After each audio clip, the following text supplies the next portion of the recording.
June 12, 1994, ends quietly in Los Angeles. Night settles over Brentwood, a calm neighborhood with wide streets and trimmed hedges. At 875 South Bundy Drive, the lights are low. Sometime late that night, two people are attacked outside the home. By early morning, they are dead. June 13, 1994. Just after midnight, neighbors hear nothing unusual. Dogs bark, cars pass, and the street looks the same as always. At 4:55 a.m., police arrive after a worried call. They see blood near the walkway. The scene is confusing and hard to read. It takes time to understand what has happened. Police quickly identify one victim as Nicole Brown Simpson. She is known to many people in the city. Her former husband is O.J. Simpson. He is famous across the United States. In 1994, O.J. Simpson is a former football star. He appears in commercials and movies. His name is familiar in homes, schools, and living rooms. At the time, this seems unrelated. Police begin asking questions before sunrise. They look for people connected to Nicole. Later that morning, officers go to O.J. Simpson's home on Rockingham Avenue. It is about 2 miles away. The house is large and guarded by a gate. The street outside fills with police cars. Officers notice small details around the property. Some things appear out of place. A white vehicle is parked nearby. It becomes important later. Inside the house, O.J. Simpson is not there. He is supposed to travel to Chicago that day. Police say they want to talk to him. They do not arrest him yet. News spreads quickly. By afternoon, television stations interrupt normal shows. The story moves fast, but facts do not. Many details remain unknown. Over the next days, police collect physical evidence. They also collect records, times, and movements. Blood is tested, footprints are examined. Some results appear to connect O.J. Simpson to the scene. Others raise more questions. It is not clear who notices the risks building. Attention grows and pressure follows. On June 17, 1994, O.J. Simpson does not turn himself in as planned. Instead, something unexpected happens. That afternoon, a white Ford Bronco enters the freeway system. O.J. Simpson is inside. Another man is driving. Police follow at a distance. Television helicopters fill the sky. Millions of people watch live. The car moves slowly through Los Angeles highways. Traffic pulls aside. This is not a chase in the usual sense. It is quiet and controlled. Inside the vehicle, what is said is partly known and partly unclear. Police later confirm concern for safety. After about 2 hours, the Bronco reaches O.J. Simpson's home. He is taken into custody. The moment feels unreal to many viewers. Fame and criminal investigation now overlap. In the days that follow, prosecutors file charges. O.J. Simpson is accused of murder. The case enters the court system. Everything slows down. From late 1994 into 1995, the trial becomes a daily event. Courtroom cameras broadcast every movement. For the first time, many people watch a real trial like a TV show. Children hear about it at school. Lawyers speak carefully. Judges control the pace.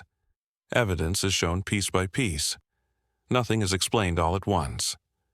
Blood samples are discussed. Their collection and storage matter. Gloves are examined in court. How they are handled matters. Police procedures come under close review. Mistakes are questioned. Some officers are accused of bias. Their past actions are examined. The jury listens for months. They take notes and wait. Experts explain science in simple terms. Still, confusion remains. The case becomes less about one night and more about systems. Trust, process, and fairness are quietly tested. By the fall of 1995, the trial nears its end. Everyone senses the weight of time.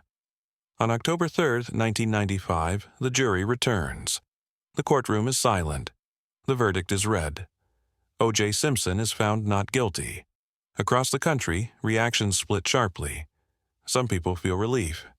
Others feel disbelief. Many feel both at once. The criminal case ends, but questions do not. Some evidence is never fully resolved. Some timelines still feel tight. Some actions remain unexplained. Money, attention, and memory continue to move around the case. Nothing truly settles. What happened on that quiet night stays partly hidden, and for now it remains there. After October 1995, the courtroom empties, but the case does not disappear. Outside the courthouse, people argue quietly and loudly. Inside the records, the case remains open in a different way. In 1996, the families of the victims begin a civil lawsuit. This case does not decide guilt in the same way. The rules are different. The standard is lower. There are no daily helicopter shots. There is less noise. The focus is narrow and procedural. Documents matter more than emotion. Evidence returns to the table. Some of it looks stronger here. Financial records are reviewed. Timelines are rechecked. The jury listens for months, but not years. The process moves faster. In February 1997, the civil jury reaches a decision. O.J. Simpson is found responsible for the deaths.